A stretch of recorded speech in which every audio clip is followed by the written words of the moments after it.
Hello students. तो हम पढ़ रहे थे the pharmacy act 1948, forensic pharmacy pharmaceutical jurisprudence. ये लेक्चर स्पेशली में जो बच्चे डी फार्म सेकेंड ईयर में हैं, जो फार्मास्यूटिकल जूरिस्प्रूडेंस पढ़ रहे हैं, उनका भी एग्ज़ाम भी होने हैं, उनके बारे में उनके लिए बना रहा हूँ। तो इसको अच्छे से आप देख लें, और जो students B pharm forensic pharmacy पढ़ेंगे उनके लिए भी ये बेनिफिशियल रहेंगे। तो यहाँ हमने फार्मेसी एक्ट हमने पहले पढ़ा था, उसके बारे में बात की थी कि फार्मेसी एक्ट जो कि 1948 में जो है पब्लिश हुआ, इसको एक बार थोड़ा देख लें, रिवाइज कर लेते हैं इसको। फार्मेसी एक्ट जो 1948 में पब्लिश हुआ, उसका पर्पज़ क्या था, उसका ऑब्जेक्टिव क्या था। उसके दो ऑब्जेक्टिव मैंने आपको बताए थे। पहला ऑब्जेक्टिव ये था कि जो है फार्मेसी प्रोफेशन का को जो है उसको रेज़ करना और उसको ग्रो कराना। फार्मेसी प्रोफेशन को ग्रो कराना इसका मेन ऑब्जेक्टिव है, इसे कि ग्रोथ हो इसकी। अब इसको ग्रो कैसे कराएंगे, कैसे होगा, तो ये दो इसके मेथड दिए।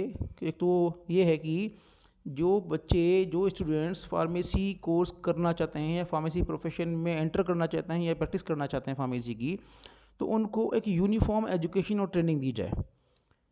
और इसके बाद दूसरा जो इसका मेथड है वो ये है, एजुकेशन और ट्रेनिंग देने के बाद में उनके ऊपर कंट्रोल भी किया जाए। ऐसा नहीं उनको केवल एजुकेशन दे दिया और छोड़ दिया, है ना, वो कंट्रोल नहीं है। कंट्रोल भी किया जाए उनके ऊपर, जिससे कि वो जो है मेल प्रैक्टिस ना करें, वो प्रैक्टिस ठीक से करें। अब कंट्रोल कैसे होगा, उसके लिए हमने आपको बताया था कि जो एजुकेशन जो और ट्रेनिंग जो देगी उसका ये काम है pharmacy council of India, central council का। और जबकि इसका कंट्रोल जो करना है वो स्टेट फार्मेसी काउंसिल इसको करेंगी, या जॉइंट फार्मेसी काउंसिल इसको करेंगी। कैसे करेंगी, स्टूडेंट्स को पास आउट होने के बाद रजिस्ट्रेशन देख करके, रजिस्ट्रेशन उनको दिया जाएगा, उनको लाइसेंस दिया जाएगा। लाइसेंस देने के बाद में उनकी जो है मॉनिटरिंग की जाएगी डीआई वगैरह के थ्रू। तो तब उसके बाद में जो है इसके ऊपर कंट्रोल होगा, तभी फार्मेसी प्रोफेशन आगे बढ़ेगा। तो फार्मेसी प्रोफेशन को आगे बढ़ाने के लिए दो चीज़ें ज़रूरी हैं। एक तो यूनिफॉर्म एजुकेशन ट्रेनिंग दी जाए, और दूसरा एजुकेशन ट्रेनिंग देने के बाद में उनका रजिस्ट्रेशन किया जाए और उन फार्मासिस्ट के ऊपर कंट्रोल किया जाए। तो इस तरीके से ये जो है फार्मेसी प्रोफेशन आगे बढ़ सकता है। तो यहाँ हमने इसके बारे में पढ़ा था, तो आगे हम इसको देखें जो है इसमें फार्मेसी काउंसिल ऑफ इंडिया। यहाँ आप इसको देख लें, क्योंकि इसमें एग्ज़ाम में आता भी है क्वेश्चन। इसको थोड़ा सा मिटा लेते हैं। Pharmacy council of India, PCI, ये क्या चीज़ है, क्या है, इसके बारे में पढ़ेंगे। तो pharmacy council of India PCI is constituted by the central government every 5 years. यहाँ जो फार्मेसी काउंसिल ऑफ इंडिया है, इसको सेंट्रल गवर्नमेंट इसको कॉन्स्टिट्यूट करती है, इसको बनाती है, जो केंद्र सरकार इसको बनाती है, जो कि हर 5 साल में बनती है। और इसमें हम देखें कि फर्स्ट फार्मेसी काउंसिल जो इंडिया में जो कॉन्स्टिट्यूट हुई वो 1949 में, 1949 में सबसे पहले फार्मेसी काउंसिल जो है बनी इंडिया के अंदर। यहाँ जो PCI का कंपोजिशन जो मैं बता दूँ आपको कि क्वेश्चन एग्ज़ाम में बहुत आता है कि कंपोजिशन क्या है PCI का। तो यहाँ बहुत अच्छे से आप देख लें कि PCI का जो कंपोजिशन है, PCI में कौन कौन से मेंबर्स होते हैं, कैसे बनते हैं। तो 3 टाइप के इसमें मेंबर होते हैं PCI में। फार्मेसी काउंसिल ऑफ इंडिया में 3 टाइप के मेंबर होते हैं। एक होता है इलेक्टेड मेंबर,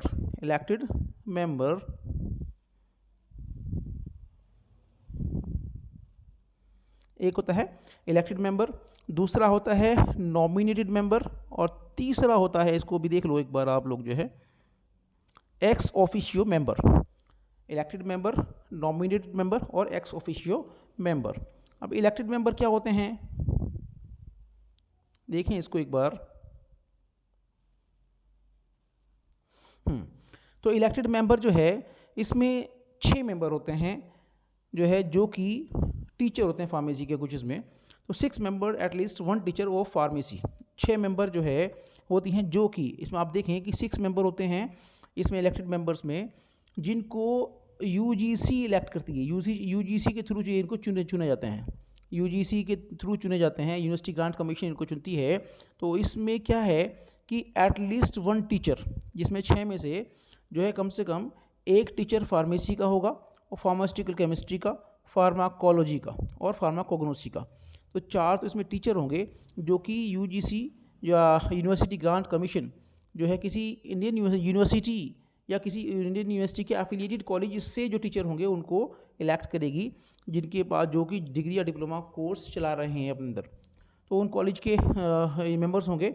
और इसमें एक मेंबर जो होगा that is elected by medical council of India from amongst its members. इसमें एक डॉक्टर होगा, इसमें जाहिर सी बात है कि एक जो है जो कि मेडिकल काउंसिल ऑफ इंडिया इसको इलेक्ट करेगी।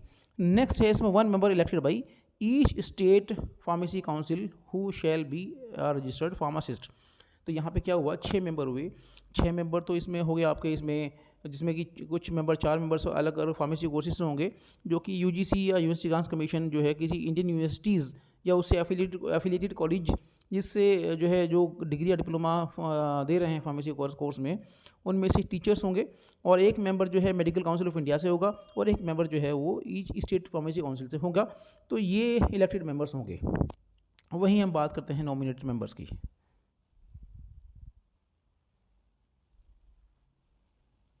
नॉमिनेटेड मेंबर्स, यहाँ पे आप देखें नॉमिनेटेड मेंबर्स, यहाँ भी जो 6 मेंबर्स होंगे, यहाँ पे 6 मेंबर्स होंगे नॉमिनेटेड जो होंगे, जो कि नॉमिनेटेड बाय सेंट्रल गवर्नमेंट। कौन करेगा इनको? इनको भी केंद्र सरकार जो सेंट्रल गवर्नमेंट है उनको नॉमिनेट करेगी, including at least 4 person possessing degree और diploma in pharmacy and engaged in practice of pharmacy और फार्मास्यूटिकल केमिस्ट्री। ये क्या होंगे कि 6 मेंबर जो हैं जो सेंट्रल गवर्नमेंट इलेक्ट करेगी, इसमें नॉमिनेट करेगी, जिनमें से कम 4 लोग जो होंगे उनके पास डिग्री या डिप्लोमा इन फार्मेसी होना चाहिए, और वो लोग जो है फार्मेसी की प्रैक्टिस कर रहे हों या फार्मास्यूटिकल केमिस्ट्री की प्रैक्टिस कर रहे हों, उनको वे मेंबर्स होंगे नॉमिनेटेड मेंबर्स, जिनको सेंट्रल गवर्नमेंट जो नॉमिनेट करती है।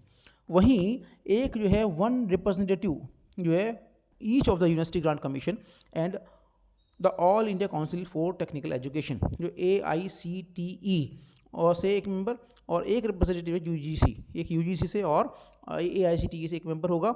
वहीं थर्ड इसमें हम देखें कि एक रजिस्टर्ड फार्मासिस्ट होगा, one registered pharmacist to represent each state nominated by state government और यूनियन टेरिटरी एडमिनिस्ट्रेशन। तो यहाँ पे भी जो है आप देखें कि 8 लोग हो गए, इसमें 6 मेंबर तो ये हो गए जो सेंट्रल गवर्नमेंट नॉमिनेट करेगी, जिसमें कि जो है 4 कम से कम जो है वो डिग्री डिप्लोमा हो और फार्मेसी प्रैक्टिस में एंगेज्ड हों।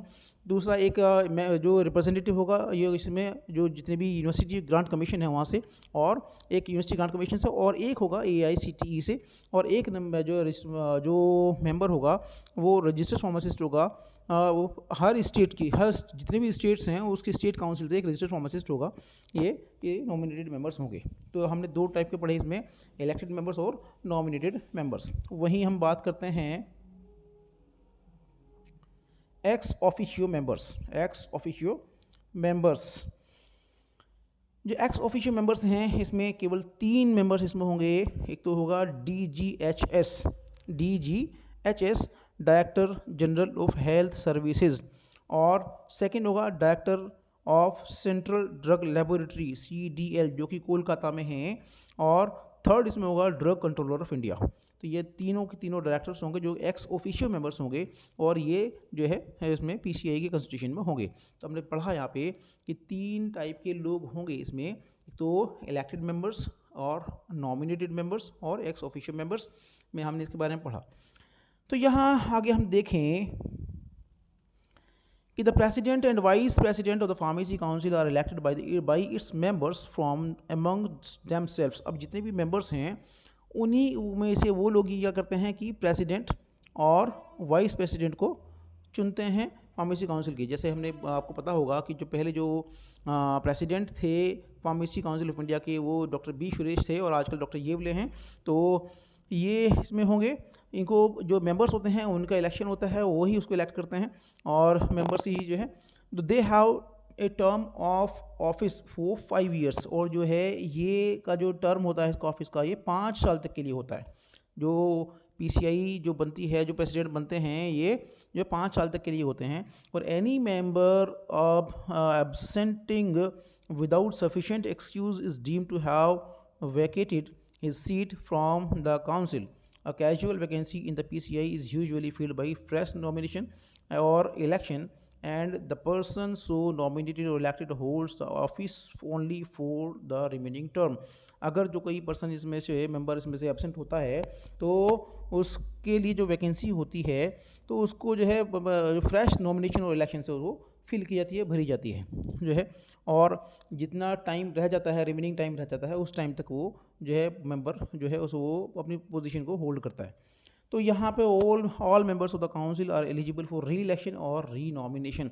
हालांकि टाइम पूरा होने के बाद में फिर ये जो काउंसिल के मेंबर्स हैं ये री इलेक्शन या री नॉमिनेशन के लिए फिर से एलिजिबल होते हैं।